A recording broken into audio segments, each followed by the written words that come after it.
मैं BSc third year का power series पढ़ाने जा रहा हूँ। जैसा कि आप लोग पिछले वीडियो में देखा है, आप प्रॉब्लम्स कर रहे हो, पावर सीरीज का रेडियस ऑफ कन्वर्जेंस फाइंड कर रहे हो, ठीक है। तो इसमें आप लोग कैसे radius of convergence of power series find कर रहे हो आपको पता हो गया है। कुछ क्वेश्चंस और है जो आपको करना है।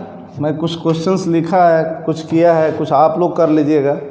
बुक जितना जल्दी हो उतना जल्दी ले लो, ठीक है। वंदना प्रकाशन का ले लो या प्रगत प्रकाशन का ले लो। थर्ड ईयर में कोई बुक का ये नहीं है, कृष्णा प्रकाशन का ले लो। जो बुक मिलती है ले लो, क्वेश्चंस करो, ठीक है। मैं क्वेश्चन लिखा है कुछ, मतलब पिछले वीडियो में आप क्वेश्चन देखे हो उसी तरह का है। ये find the radius of convergence of following power series, okay. ये जो सीरीज दिया इनफाइनाइट सीरीज आप लोग देख रहे हो, इनफाइनाइट टर्म है। इसका आंसर मैंने लिख दिया है रेडियस ऑफ कन्वर्जेंस, जो आर ले रहे हो 1 है। तो ये समेशन के रूप में नहीं दिया, इसका जनरल टर्म फाइंड करना पड़ेगा। जैसे आप जनरल टर्म an है और इनफाइनाइट सीरीज का जनरल टर्म an है, तो ऐसे इनफाइनाइट सीरीज को लिख सकते हो। यहाँ n approached to 0 to infinity लिख दो, तो एक्सपेंशन के रूप में यह सीरीज है। तो जनरल टर्म nth टर्म ले लो, ठीक है। ये क्वेश्चन लिखा है जो पिछले आप वीडियो में पढ़े हो, लेक्चर में पढ़े हो, उससे हो जाएगा। ये आप कर सकते हो। ये क्वेश्चन मैं एक दो और इसके अलावा मैं कराऊंगा। तो ये क्वेश्चन मैं करने जा रहा हूँ, जैसा कि आप लिखे हो, आप ये नोट कर लीजिए, ठीक है। आप इसको नोट कर लेंगे और बार बार वीडियो को देखते रहिए, लाइक करते रहिए, ठीक है। जब भी ऑफलाइन क्लास चलती है तो और डिटेल किया जाएगा। जिन बच्चों का छूट जा रहा है, जो बच्चे नहीं पढ़ पा रहे हैं, उनको पढ़ाया जाएगा। आप लोग घबराइएगा नहीं।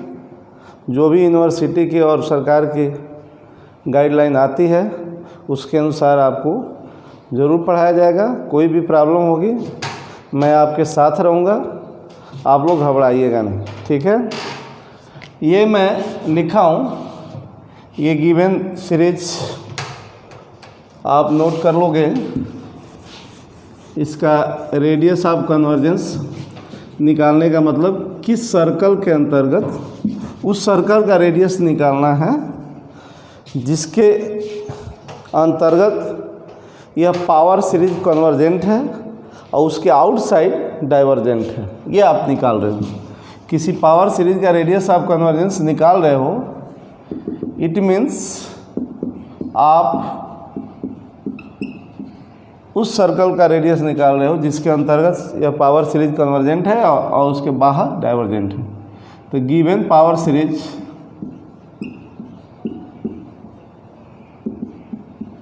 इज, ये है आपका, ठीक है। इसका आंसर 1 है। रेडियस ऑफ कन्वर्जेंस 1 है। इसका nth टर्म लिखिए, इसको आप लिख सकते हो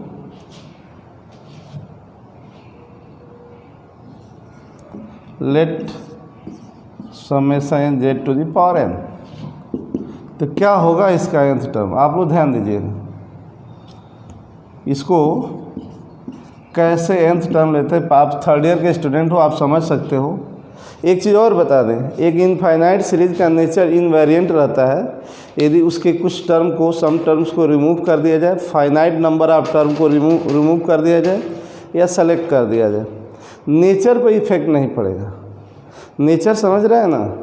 एक पावर सीरीज में भी कन्वर्जेंट डाइवर्जेंट, तो उसके टर्म्स को, फाइनाइट टर्म्स को रिमूव कर दे, डिलीट कर दे, तो उसके नेचर पे इफेक्ट नहीं पड़ेगा। उसके सम पर इफेक्ट पड़ेगा लेकिन नेचर पे इफेक्ट नहीं पड़ेगा। प्रीवियस में इनफाइनाइट सीरीज अब रियल नंबर था, यहाँ कॉम्प्लेक्स नंबर का है, तो वहाँ भी ये बात, ये थियरम है। अब उसको मैं दिखाऊं, प्रीवियस में डिटेल होता है, ठीक है। ऑफलाइन क्लास रहता तो मैं इसको प्रूव कर देता, आपको यहाँ प्रूफ उसका नहीं है। तो मैंने क्या बोला कि एक पावर सीरीज का नेचर इनवेरिएंट रहेगा, अपरिवर्तित रहेगा, उसके फाइनाइट टर्म को रिमूव करने के बाद भी। मतलब मान लीजिए कि ये सीरीज है, फर्स्ट टर्म को रिमूव कर दें तो इसका ये जो सीरीज बनेगा उस जो नेचर होगा कन्वर्जेंट या डाइवर्जेंट जो भी, इस सीरीज का भी वही रहेगा। ठीक है, तो इस सीरीज का nth टर्म लिखना है ताकि n आपको फाइंड हो जाए।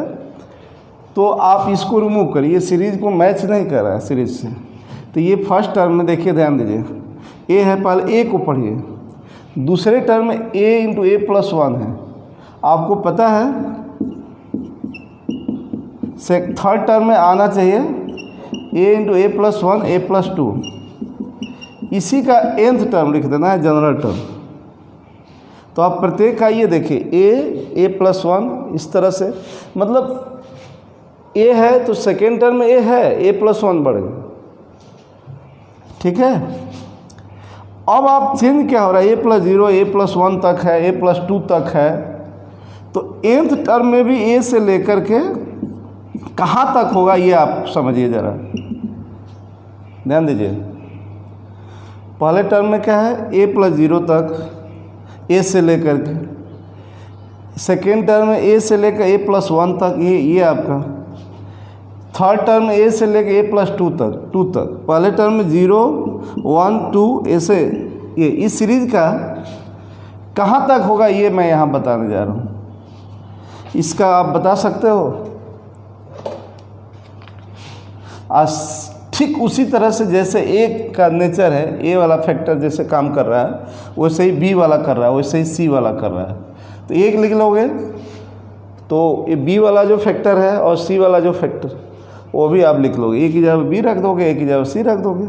तो आप बताओ, पहले टर्म में a प्लस 0 तक, प्लस 0 तक, प्लस 1 तक, प्लस 2 तक, तो इसका n टर्म क्या होगा, ये अर्थमेटिक प्रोग्रेशन में है तो इसका nth टर्म हो जाएगा। ये रफ वर्क है, ये मैं आपको यहाँ समझा रहा हूँ। फर्स्ट टर्म 0 है, nth टर्म निकाल रहे हो, कॉमन डिफरेंस 1 का है, n माइनस 1 तक, n माइनस, तो फर्स्ट टर्म को रिमूव करके मैं ये सोचा हूँ, ये दिमाग ये लिखना जरूरी है कि रिमूविंग फर्स्ट टर्म। नेचर में कोई फ़र्क नहीं, यहाँ से मैं कंसीडर कर रहा हूँ कि ये फर्स्ट टर्म है, ये सेकेंड टर्म है, एंड सो ऑन। ठीक है, अब बताइए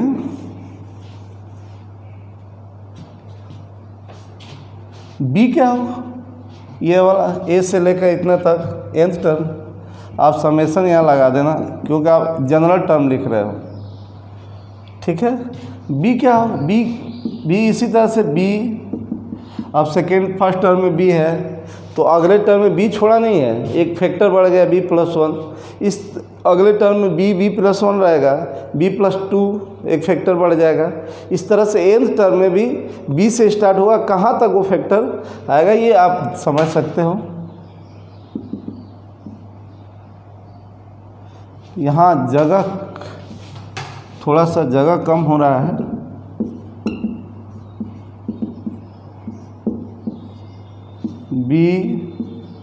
b प्लस 1, आगे b plus 2,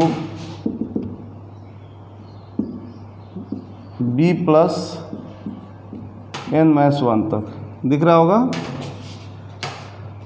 whole by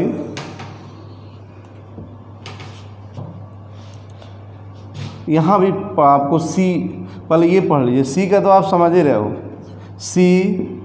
c plus 1, c plus 2 लिख सकते हो या एन सो ऑन कर दो।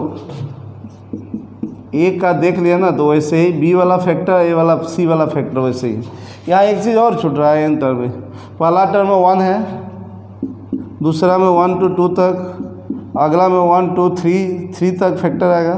तो प्रत्येक का लास्ट, तो पहला टर्म 1 है, दूसरा में 2 है, 1 से 2 तक है, तीसरा में 1 से 3 तक है, ऐसे भी रीजनिंग लगा लो। पहले में 1 से 1 तक है, दूसरे में 1 से 2 तक है, तीसरे में 1 to 3 होगा, तो nth में क्या होगा, 1 to n होगा। ओके,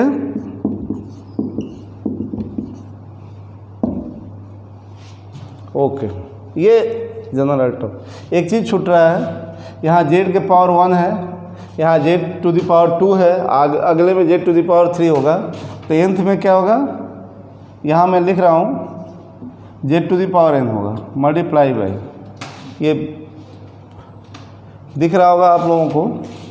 इस तरह से an क्या हो गया, z⁴n का कोफिशिएंट, ये z वाला टर्म फैक्टर देखे, फर्स्ट टर्म में 1 है, सेकेंड टर्म में 2 है, एंड सो ऑन। तो इस क्वेश्चन में एक्स्ट्रा ये दे दिया है कि इसका जनरल टर्म लिखना पड़े, तब z⁴n का कोफिशिएंट an है हियर। तो यहाँ पर ये है a + 1 to a + n - 1 multiply by b + 1 to b + n - 1 whole by 1 2 3 n c + 1 to c + n - 1। अब आपको पता है कि radius of convergence of power series निकालने के लिए आपको r का reciprocal 1/r, r positive real होगा। एक रेशियो है, एक काची रूट टेस्ट से है। तो मैंने बोला कब रेशियो वाला लगाओगे, देखो ये ब्रॉड है, nth टर्म an ब्रॉड है तो रेशियो ही लगाएंगे, छोटा हो जाएगा। पावर का पावर आपको बोला ना कि an जो है n का फंक्शन होगा, तो ये पावर n में हो कुछ, तब तो आप काची रूट टेस्ट ही लगाना। यहाँ रेशियो लगाओगे तो बेटर है, ये फैक्टर कैंसिल हो जाएगा। तो an से an + 1 कैसे लिखेंगे, एक टर्म और बढ़ जाएगा, एक फैक्टर a + 1। आप नहीं देख रहे हो कि फर्स्ट टर्म में a था, सेकेंड में a है, a + 1 हो गया, थर्ड में a + 1 है, a + 2 बढ़ गया। तो nth में यहाँ तक है तो एक और टर्म बढ़ जाएगी 1 ऐड करके। तो ये आपका ये nth टर्म में यहाँ तक ये फैक्टर है, एक और फैक्टर बढ़ जाएगा, इसमें 1 ऐड कर दो, n - 1 में n ऐड करोगे, 1 ऐड करोगे तो a + n तक होगा। इसी तरह से b वाला फैक्टर होगा, b + 1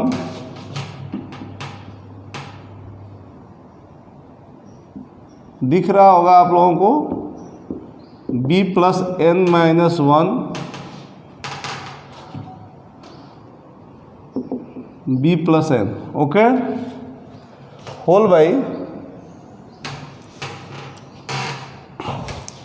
यहाँ भी एक फैक्टर बढ़ जाएगा n + 1 to n + 1 तक, यहाँ c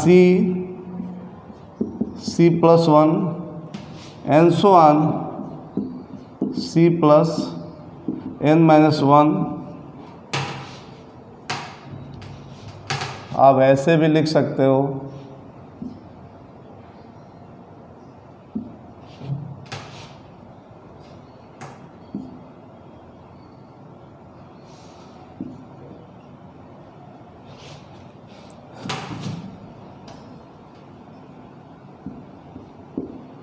b + n - 1 b + n, okay. यहाँ पर c प्लस, अब रेशियो कर दो n + 1/an। आप ध्यान से देखो, both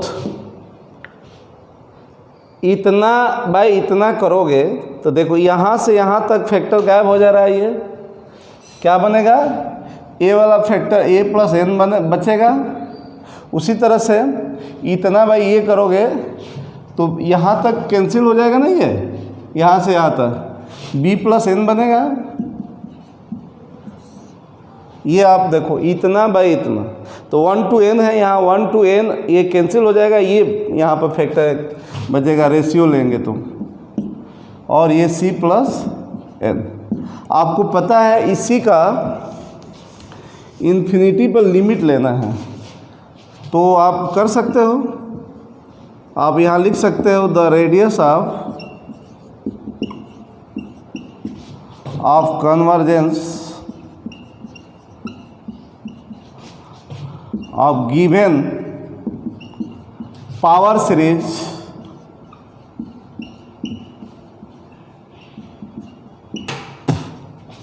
is given by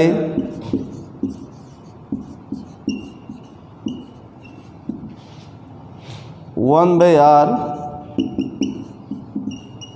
limit at n approaches to infinity mod n plus 1 by n। वो 1 बाई आर है तो r equal to mod n by n plus 1 भी कर सकते हो। आप बताओ तो ये क्या होगा, mod n plus 1 by an भी यही होगा, ठीक है। तो a plus n b plus n whole by n plus 1 c plus n। आपको पता है n अप्रोचेज टू इन्फिनिटी है, तो नो डाउट इसको 1 बाई n के रूप में न्यूमरेटर और डिनोमिनेटर कर दोगे, या इन्फिनिटी बाई इन्फिनिटी होगा, n इक्वल टू इन्फिनिटी रखोगे तो 1 बाई n के रूप में पॉलिनॉमियल है, ये ऊपर नीचे पॉलिनॉमियल है तो 1 बाई n के रूप में कर देंगे, तब n इक्वल टू इन्फिनिटी रख दोगे ना, तो ये लिमिट होगा।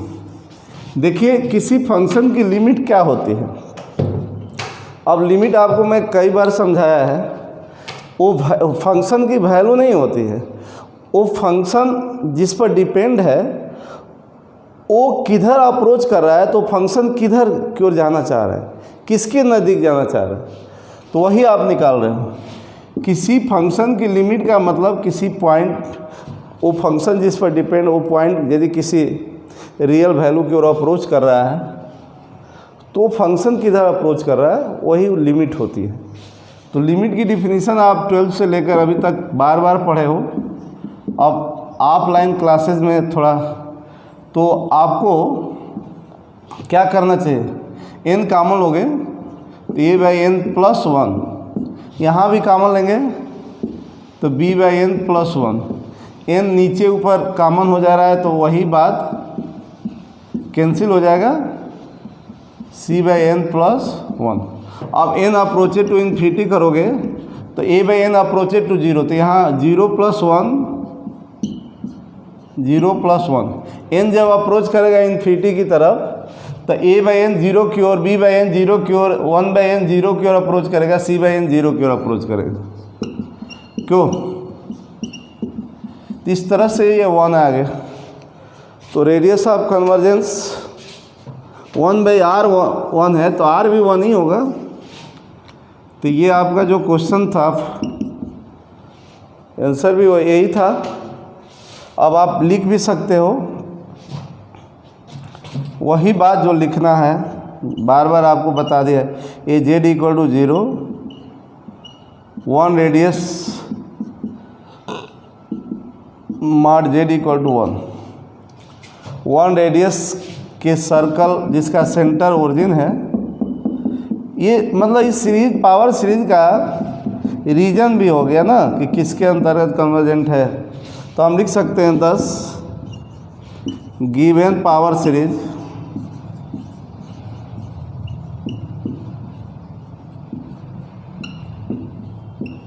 Is convergent within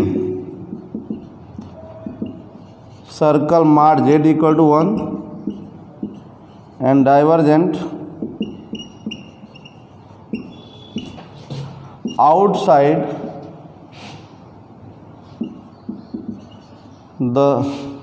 outside the circle। वही सर्कल,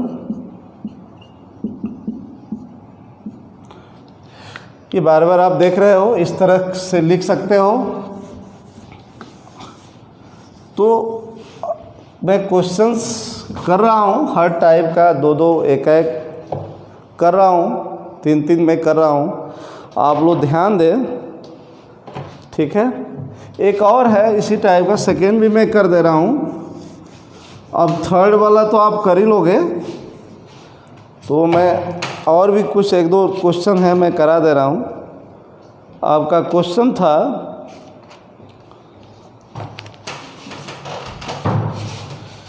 सेकेंड पार्ट क्या था,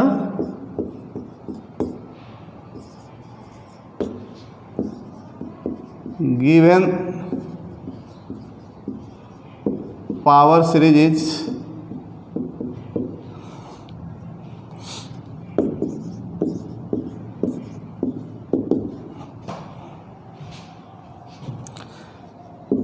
Z/2 1 3 2 multiply by 5 Z square plus 1 3 5 2 5 8 Z cube. Mainly इसमें बच्चों इसकी जनरल ट्रेस सीरीज जो एक्सपेंशन के रूप में है, ठीक है। an माने हो Z⁴ n का कोफिशिएंट। तो आप ध्यान दीजिए, यहाँ 1 मान सकते हो 1/2। आप पहले z का फैक्टर देखो, यहाँ 1 है फर्स्ट टर्म में, दूसरे में 1 2 3 है, पहला वाला फैक्टर है, इस 3 एक फैक्टर बढ़ गया, थर्ड टर्म में 1 3 है, एक 5 बढ़ गया। तो ये कहने का मतलब कि इसकी जनरल टर्म जो लिखना चाह रहे हैं, समेशन तब लगाना पड़ेगा। 1 से स्टार्ट है 3 5, अगला 7 हो जाएगा, लिख सकते हो। तो ये कहाँ तक nth टर्म में कहाँ तक फैक्टर होगा? तो आप यहाँ देखो, फर्स्ट में 1 तक है, सेकेंड में 3 तक है, थर्ड टर्म में 5 तक है। तो वही ये तो हमको पता है कि कहाँ से स्टार्टिंग है। फोर्थ टर्म में 1 to 7 होगा, फिफ्थ टर्म में 1 to 9 होगा। तो उसी तरह से nth टर्म में 1 to कहाँ तक होगा? 1 2 1 3 5 ऐसे कहाँ तक? तो ये मैंने सभी टर्म में जो फैक्टर है उसका लास्ट फैक्टर मैंने नोट कर लिया। इसका nth निकाल दूंगा, इसका nth हो जाएगा। बात समझ में आई? ये 1 फर्स्ट में 1 तक है, 1 से 1 तक, ये 1 to 3 तक है, 3 तक है, ये 5 तक है। तो फर्स्ट में 1 तक है, सेकेंड में 3 तक है, 5। तो nth में क्या हो? ये तो पता ही कि 1 2 3 1 3 5 कहाँ तक ये निकाल। तो ये आपका लास्ट वाला ले लिया। इसका जनरल ये भी एपी है, अर्थमेटिक प्रोग्रेशन है। फर्स्ट टर्म 1 है, सेकेंड टर्म nth निकाल रहे हो, और कॉमन डिफरेंस 2 है। तो 1 + 2n - 2, तो ये कहाँ 2n - 1 तक होगा। आप जनरल टर्म लिख रहे हैं, इसीलिए समेशन लगाएंगे। अब आपका सवाल उठता है, यहाँ देखो, ये 2 से 2 तक है, 2 से 5 तक है, इसका लास्ट 2 to 8 है।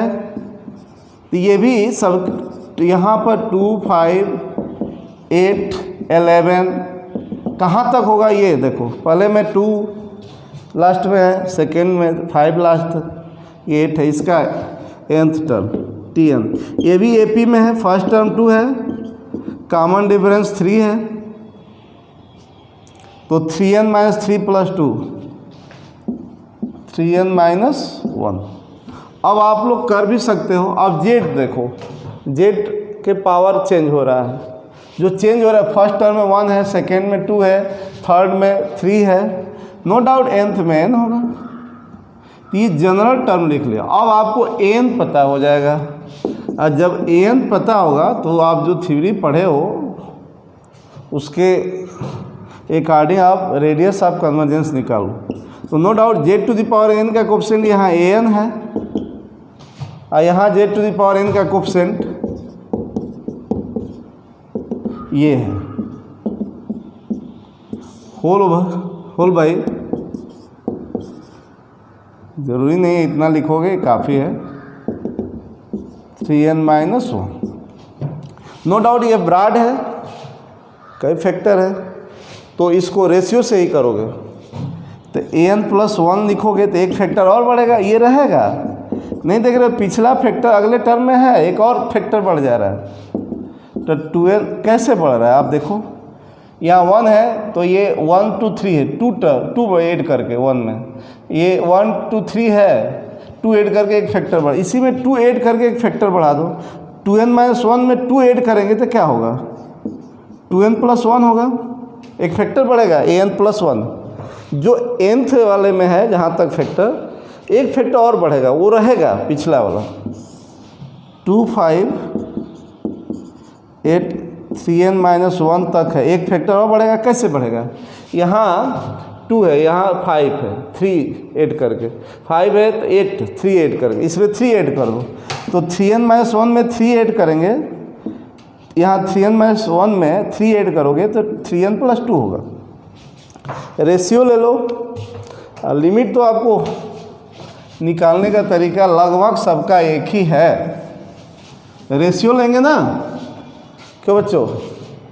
रेशियो लेंगे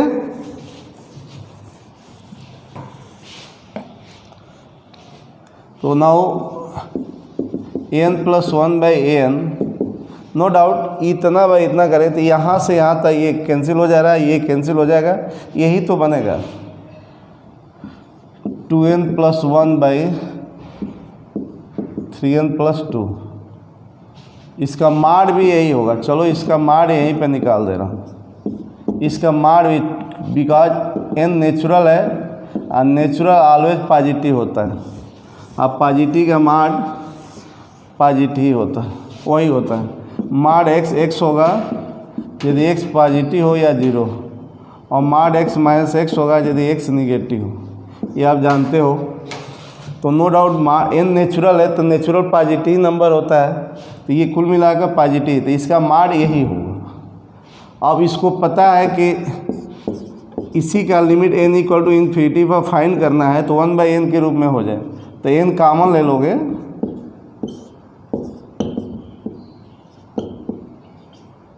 ये अब n अप्रोचेज टू इन्फिनिटी, तो दिस अप्रोचेज टू 0, तो ये अप्रोचेज टू 2/3, तो 1/r। उसी तरह का आप लिख लीजिएगा, radius of convergence of given power series given by लिख लेंगे। ये आपका जो ऑलवेज कर रहे हो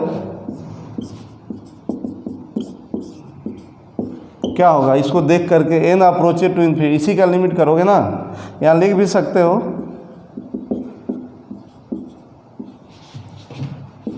2 + 1/n 3 + 2/n, n approaches to infinity, then 1/n approaches to 0 2n। ये तो ये कुल मिला के ये फंक्शन अप्रोच करेगा 2/3, तो 1/r 2/3, तो r = 3/2। ऑलवेज r जो है एक पॉजिटिव रियल आएगा। तो ये 1.5 रेडियस के सर्कल, ये रीजन भी हो गया इस पावर सीरीज। पूछेगा कि find the region of power series, तो रीजन भी लिख दिए। अब यहाँ रीजन आप पेपर पर शो कर दो, z = 0, ये रेडियस 1.5 है, इसके अंतर्गत यहाँ लिख सकते हो 10 द गिवन पावर सीरीज। ये रीजन हो गया। बोल देता है कि what is radius of convergence, ना पूछ करके find the region of power series, तो आप रेडियस ही निकालोगे। यदि पूछ दिया कि find the region of power series, तो आप रेडियस ही निकालोगे। रेडियस निकलेगा तभी आप रीजन लिख लोगे। मैंने कहाँ पे कन्वर्जेंट है वो रीजन बताना है, और डाइवर्जेंट कहाँ। तो the given power series is convergent, region भी पूछेगा तो रेडियस ही निकालना है। Convergent within circle mod z = 3/2 and divergent, ये आप रीजन ही लिख रहे हो, outside the circle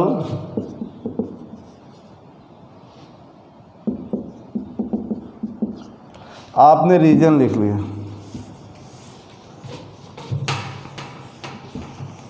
okay, now consider next question. एक क्वेश्चन और मैं करता हूँ आपके लिए, आपके कोर्स के लिए, ठीक है बच्चों? आप लोग ठीक से पढ़ो।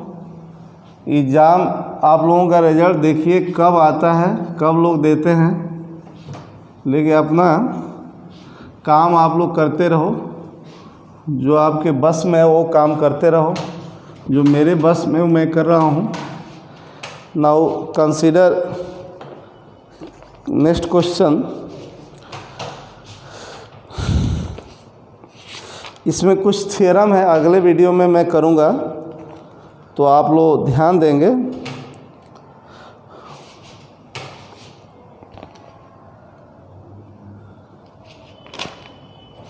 एक क्वेश्चन में लिख रहा हूँ, फाइंड द डोमेन।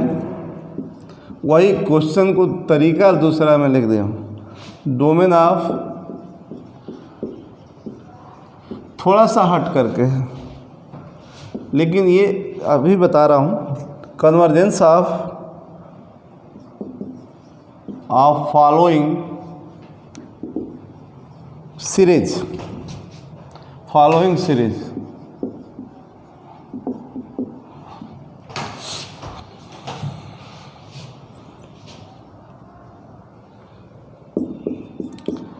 फर्स्ट है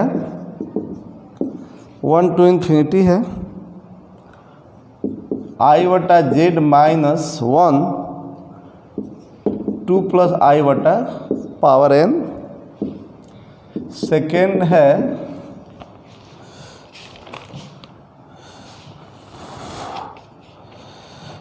समेसन 2i बटा जेड प्लस 1 प्लस आई बटा होल पावर n।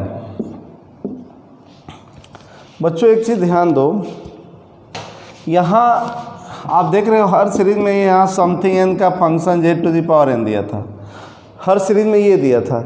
डोमेन निकालने, डोमेन से आप लोग मत गए, रेडियस ही निकालेंगे। इस फॉर्म में नहीं है यह दोनों, z to the power n ये सेपरेट नहीं है, देख रहे हो, लेकिन पावर सीरीज ही है।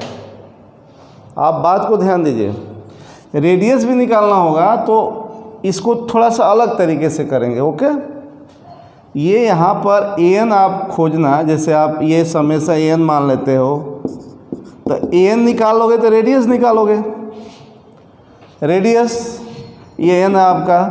कैसे निकालेंगे आप लोग क्वेश्चन किए हो, ये ऐसा नहीं, इस फॉर्म में ये नहीं है, देख रहे हो, इस दोनों में। तो इसको करने के लिए थोड़ा सा जो मैंने थ्योरी बताया, जिस थ्योरी से मैं आपको रेडियस ऑफ कन्वर्जेंस निकालने के लिए बताया है, उस थ्योरी को अप्लाई कर दो, उससे भी रीजन मिल जाएगा, रेडियस भी मिल जाएगा। थोड़ा सा z to the power n separate नहीं है, तो इसको तब आप ये ले लीजिए, हमेशा un ले लीजिए, वही an भी ले सकते हो समय। ये आपका i बटा जेड माइनस 1 बाई 2 प्लस आई बटा टू द पावर n। तो आपका इवन ये हो गया, आई बटा जेड माइनस 1 पावर n। अब मैंने एक शुरू में नोट लिखवाया था, वो प्रीवियस में था तो मैंने लिखवा दिया था, वो आपके कोर्स में नहीं है। मैंने ऐसे नोट लिखवाया कि ये सीरीज कन्वर्जेंट कब होगा, काची रूट टेस्ट से, रेशियो टेस्ट से कब कन्वर्जेंट होगा। तो यहाँ पर लिखेंगे the given power series, power series जब Z to the power n separate ना हो तो ऐसे आप करिएगा। ओके, यदि नहीं रहता, डोमेन पूछ दिया और सेपरेट है तो r निकालिएगा वैसे ही। यदि डोमेन आप कन्वर्जेंस ऑफ फॉलोइंग पूछ देगा, z to the power n separate हो तो आप r निकालिएगा, जैसे मैं बताया हूँ, और रीजन लिख दीजिएगा, वही डोमेन हो गया। डोमेन या रीजन कुछ भी कह सकता है। The given power series will be, ऐसे लिखेंगे थोड़ा, जहाँ z to the power n separate नहीं है तो कैसे लिखेंगे, will be convergent, will B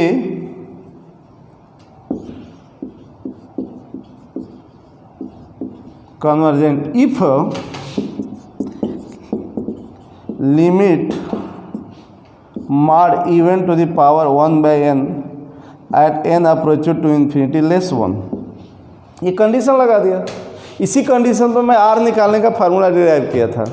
okay, इसी कंडीशन पर r निकालने का मैं फार्मूला डिराइव किया था। ओके बच्चों, तो आप लोग इसको ध्यान दीजिए, कोई दिक्कत नहीं है। या ऐसे भी कर सकते हो, un से UN से UN प्लस 1 भी कर सकते हो। चलिए ठीक है, तो कितना हुआ, आप बात को समझ रहे हैं?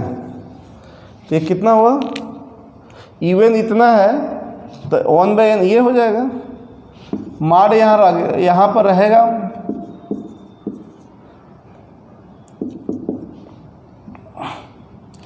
I/Z -1/2 I/, अरे भाई UN ये है, पावर 1/n ये लेस 1। अब आप बताओ, ये n पर डिपेंड है ही नहीं, तो इसकी लिमिट ये होगी। ओके, ये n पर डिपेंड नहीं तो इसकी लिमिट यही होगी, n से फ्री है तो n approached to infinity, this approached to this,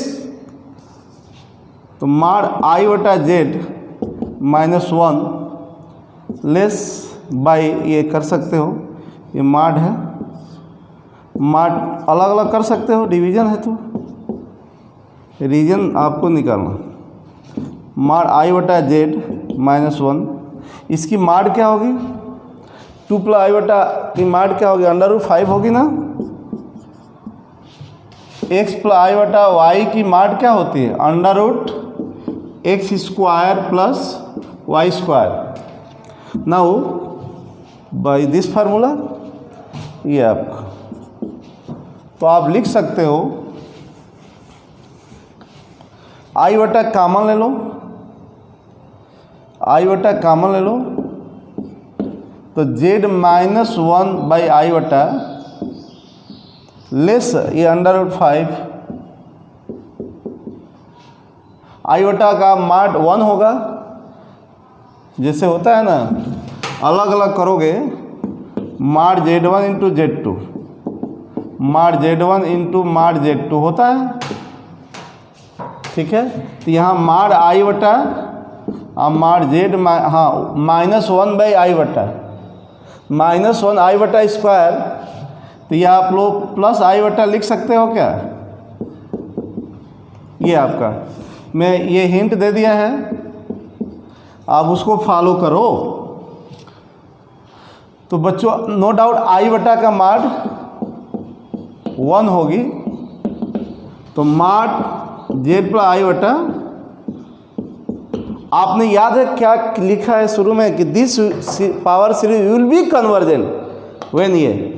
अब ये आपको मैं बता दिया हूँ कि ये क्या होता है, ये सर्कल है, ए सेंटर है, रेडियस आर है, तो वही लेस अंडर, ये देखिए यहाँ ए क्या है, यहाँ ए -I/, है, आर √5, तो ये आपका ये Z = I/, Z = -I/, centre है। अब -I/, कहाँ पड़ेगा बालक, 0 - 1 सेंटर, यहाँ मैं बना दे रहा हूँ पिक्चर,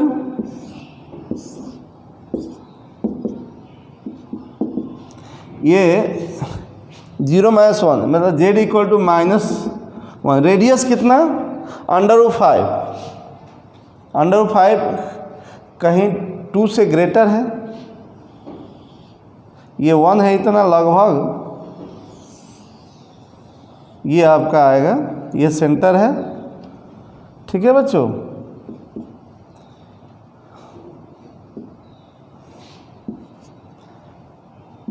और रेडियस क्या है, √5, लेस √5 मतलब इसके अंतर्गत कन्वर्जेंट है, इसका मतलब कि इसके बाहर डाइवर्जेंट होगा, ये I/, है।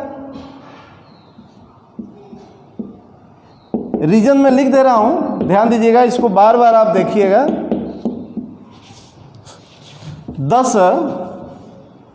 10 given power series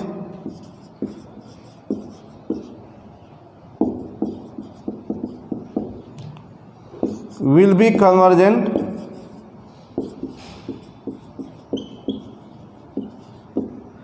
within circle of center आप सर्कल इतना लिख सकते हो, विद इन लिख दिए हो तो ये इक्वल √5 लिख दोगे, लेस √5 विद इन ही बता रहा है। With centre z equal to -i बटा एंड रेडियस √5 रेडियस और विथ सेंटर -i बटा, विथ सेंटर -i बटा का मतलब 0 -1, उस सर्कल का सेंटर उस सर्कल के अंतर्गत कन्वर्जेंट है जिसका सेंटर 0 -1 और रेडियस √5, मतलब 0 -1 सेंटर से जितने कॉम्प्लेक्स नंबर √5 से कम डिस्टेंस पे है उसके अंतर्गत जितनी पॉइंट है, मतलब √5 से कम डिस्टेंस पे उस सारे पॉइंट पे ये कन्वर्जेंट है, अदरवाइज डाइवर्जेंट। तो आप कन्वर्जेंट लिख दिए तो डाइवर्जेंट समझ में, इसके बाहर मतलब इस सर्कल के आउटसाइड बाहर कन्वर्जेंट डाइवर्जेंट है, आप लिख सकते हो। बात को समझ गए। इसी तरह से नेक्स्ट होगा। तो आज के लिए इतना ही काफ़ी, आप बुक ले लो, बुक से भी कुछ करो। मैं हर टाइप का क्वेश्चन किया हूँ, जिस टाइप के क्वेश्चन आते हैं, और एनालिटिक फंक्शन इस यूनिट में इम्पॉर्टेंट चैप्टर है, ठीक है। आप लोग इसको भी आप छोटा नहीं समझेंगे, इसको भी रेडी करोगे, और आगे और कुछ है और एक आध क्वेश्चंस मैं करूँगा, कुछ थ्योरम्स है जो बहुत इजी है, न्यूमेरिकल जैसा ही थ्योरम है। तो आज के लिए इतना ही काफ़ी। आप अच्छे रहिए, सुरक्षित रहिए। Thank you.